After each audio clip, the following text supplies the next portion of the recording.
Kozhikode ഏകരൂരിൽ caesarean നടത്താൻ doctor തയ്യാറാകാത്തതിനെ തുടർന്ന് ഗർഭസ്ഥ ശിശു മരിച്ചതിന് പിന്നാലെ ഗുരുതരാവസ്ഥയിലായിരുന്ന അമ്മയും മരിച്ചു.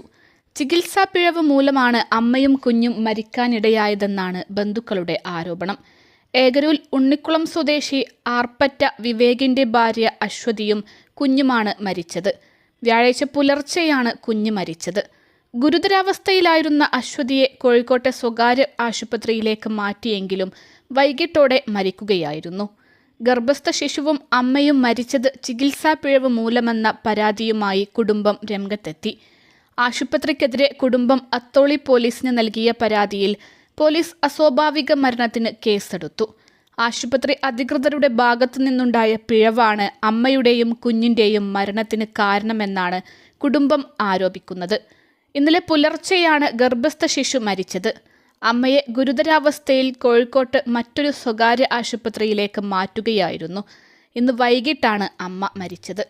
കഴിഞ്ഞ ശനിയാഴ്ചയാണ് അശ്വതിയെ പ്രസവത്തിനായി ഉള്ളേരിയിലെ സ്വകാര്യ മെഡിക്കൽ കോളേജിൽ പ്രവേശിപ്പിച്ചത്. പ്രസവവേദന ഉണ്ടാകാത്തതിനെ തുടർന്ന് ചൊവ്വാഴ്ചയും ബുധനാഴ്ചയും മരുന്നുവെച്ചു. ബുധനാഴ്ച ഉച്ചയായപ്പോഴേക്കും വേദനയുണ്ടായെങ്കിലും പ്രസവം നടന്നില്ല. സിസേറിയൻ നടത്താമെന്ന് അശ്വതിയും ബന്ധുക്കളും ആവശ്യപ്പെട്ടെങ്കിലും സാധാരണ രീതിയിൽ പ്രസവം നടക്കുമെന്നാണ് ആശുപത്രി അധികൃതർ അറിയിച്ചത്. പിന്നീട് വ്യാഴാഴ്ച പുലർച്ചെ അശ്വതിയെ സ്ട്രെച്ചറിൽ ഓപ്പറേഷൻ തിയേറ്ററിലേക്ക് കൊണ്ടുപോകുന്നതാണ് ബന്ധുക്കൾ കണ്ടത്.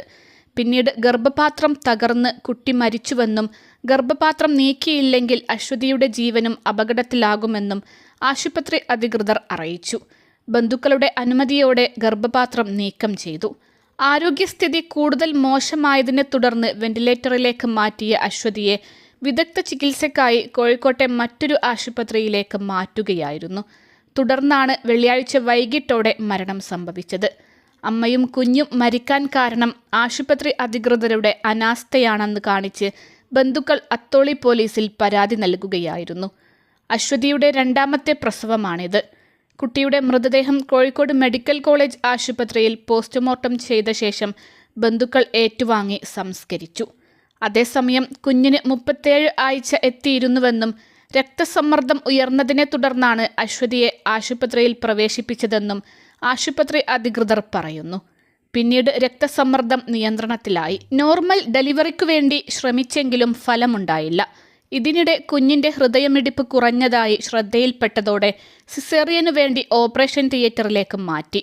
വയറ് തുറന്നപ്പോൾ കുഞ്ഞ് മരിച്ച നിലയിലായിരുന്നുവെന്നും ഗർഭപാത്രം തകർന്നിരുന്നെന്നും ആശുപത്രി അധികൃതർ വ്യക്തമാക്കുന്നു. അശ്വതിക്ക് രക്തസ്രാവം നിലയ്ക്കാത്ത അവസ്ഥയും ഉണ്ടായി. തുടർന്നാണ് ഗർഭപാത്രം നീക്കം ചെയ്തത്. എഗ്മോസ് സംവിധാനം ആവശ്യമുള്ളതിനാലാണ് മറ്റൊരു ആശുപത്രിയിലേക്ക് റഫർ ചെയ്തതെന്നും വിശദീകരണത്തിൽ പറയുന്നു. അൽസലാമ ഐ ഹോസ്പിറ്റൽ 21 ലക്ഷത്തോളം സന്തുഷ്ടരായ ഉപഭോക്താക്കളും 2 ലക്ഷത്തോളം തിമിര ശസ്ത്രക്രിയകളും പൂർത്തിയാക്കിയ മലബാറിലെ ഏക കണ്ണാശുപത്രി. ലോകോത്തര നിലവാരമുള്ള ചികിത്സാ സംവിധാനങ്ങൾ, എല്ലാ നേത്രരോഗ ചികിത്സാ സൗകര്യങ്ങളും വിദഗ്ധരായ ഡോക്ടർമാരുടെ മേൽനോട്ടത്തിൽ. Al Salama eye hospital, hospital road, Perinthalmanna.